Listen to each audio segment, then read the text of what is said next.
আজি আমাৰ পৰমপ্ৰিয় শ্ৰী ঠাকুৰ অনুকূল চন্দ্ৰৰ 137তম জন্ম মহোৎসৱ আৰু এই উৎসৱ অন্য বছৰত প্ৰত্যেকটা আমাৰ কেন্দ্ৰ মন্দিৰ শ্ৰী বিগ্ৰহ মন্দিৰ শ্ৰী মন্দিৰত ভিন্নভাৱে হৈছিলে, কিন্তু এইবাৰ আমাৰ পৰম পূজ্যপাত শ্ৰী আচাৰ্যদেৱ ইচ্ছা কৰিছে যে এই সদৌ চিৰাং ডিষ্ট্ৰিক্ট চিৰাং জিলা মিলি পেলাই আমি একত্ৰিত হৈ পেলাই এটা ডাঙৰ মহা উৎসৱ কৰিব লাগে আৰু সেই অনুপাতে আমি আজি সকলোৱে ইয়াতে একত্ৰিত হৈছোঁ আৰু এই উৎসৱ অলৰেডি আপোনালোকে দেখাই পাই আছে চলিছে। অগণন ভক্তৰ সমাহাৰ ইয়াতে হৈছে।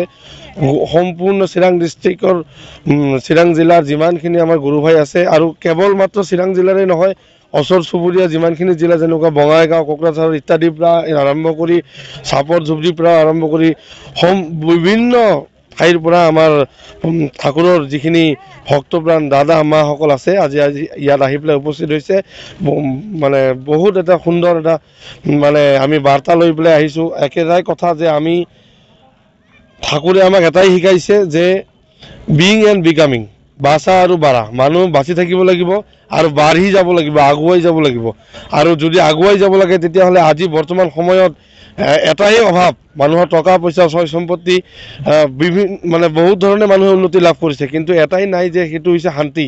আৰু সেই শান্তিৰ বাৰ্তা লৈ পেলাই কিন্তু আজি পৰমপ্ৰিয় শ্ৰী ঠাকুৰে এই সৎসংগ আন্দোলন তেতিয়াই আৰম্ভ কৰিছিল আৰু সেই আন্দোলন আজিৰ দিনত গৈ পেলাই এটা বৃহৎ আন্দোলন হৈছে মানুহৰ কল্যাণৰ কাৰণে, মানুহৰ লগত থাকি মানুহৰ কেনেকৈ মংগল কৰা যায়। কাৰণ ঠাকুৰে এটা বস্তুৱে আমাক শিকাইছে, সেইটো হৈছে তেওঁ এটা কিতাপ লিখিছিল নিজে হাতে। সেই কিতাপখনৰ নাম হৈছে সত্যানুচৰণ, আৰু সত্যানুচৰণ এটাই কথা লিখিছিল যে অন্যেৰ মঙ্গল কামনাই নিজ মঙ্গলেৰ প্ৰসূতি।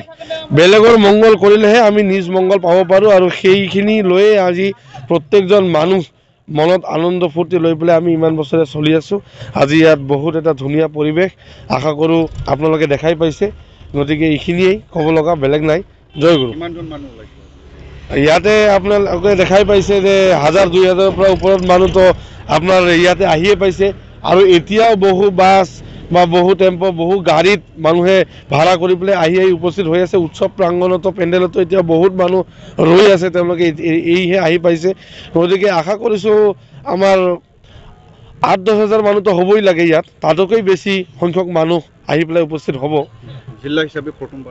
জিলা হিচাপে এইটো প্ৰথমবাৰ চিৰাং জিলাত, আৰু আগন্তুক দিনতো চিৰাং জিলাৰ হয়তো বেলেগ কেন্দ্ৰ মন্দিৰ বা বেলেগ শ্ৰী মন্দিৰত হ'ব। চিৰাং জিলাৰ আণ্ডাৰত আমাৰ যিমানখিনি মন্দিৰ আছে চবতেই এনেকৈ হ'ব আৰু এনেকৈ ভক্তৰ সমাগম হ'ব।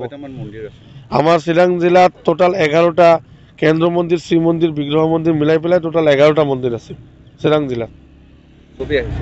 হয়, চব মন্দিৰৰ পৰাই আহিছে। যাৰ যেনেকৈ সুবিধা হৈছে তেওঁলোকে আহি পাইছে। কোনোবাই আহি আছে, অলপ হয়তো ঘৰত কিবা কাম থাকিলে অলপ দেৰিকৈ আহিব, কিন্তু আহি পাব। ল'ৰা ছোৱালী বহুত বেছি। এটা চাব, এটা কথা কৈছোঁ, আজিৰ দিনত আপুনি ল'ৰা ছোৱালী বা মোৰ বয়সৰ ল'ৰা ছোৱালীক বিশেষকৈ বেছিভাগ এনেকুৱা ক্ষেত্ৰত কিন্তু কম দেখা যায়।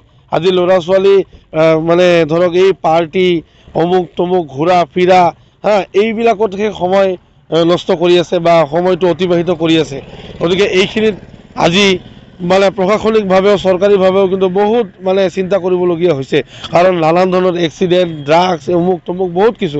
কিন্তু সেই ঠাইত সেইকাৰণেতো কৈছোঁ ঠাকুৰে আমাক এটা শান্তিৰ পৰিৱেশ দিয়াৰ কাৰণে এইটো সৃষ্টি কৰিছে। তাৰ কাৰণে চাওক, আজি প্ৰত্যেকজন ল'ৰা ছোৱালী মোৰ নিচিনা কিমান আছে, সৰু সৰু ল'ৰা ছোৱালী আজি ঠাকুৰৰ প্ৰগ্ৰাম কৰিছে, তেওঁলোকেও আনন্দ ফূৰ্তি কৰি আছে, আমিও আনন্দ ফূৰ্তি কৰি আছোঁ।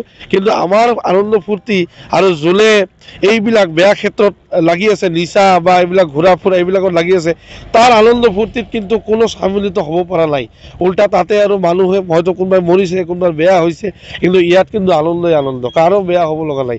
গতিকে এইখিনিয়ে ঠাকুৰৰ বাৰ্তা, মানুহৰ কাৰণে তেওঁ আহিছে।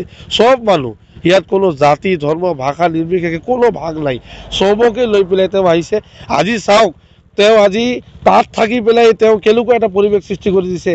আজি এইখন অঞ্চলত এতিয়া আগতে এনেকুৱা এটা অৱস্থা আছিল যে বেলেগে আহিব ভয় খাইছিল এনেকুৱা এটা ঠাইত, কিন্তু আজি চাওক, আজি বেংগলীৰ পৰা আৰম্ভ কৰি ৰাজবংশী, বড়ো, নেপালী, আজি যিমান জাতি জনগোষ্ঠী আমাৰ ইয়াত বাস কৰে চবে একেলগ হ'ব পাৰিছে।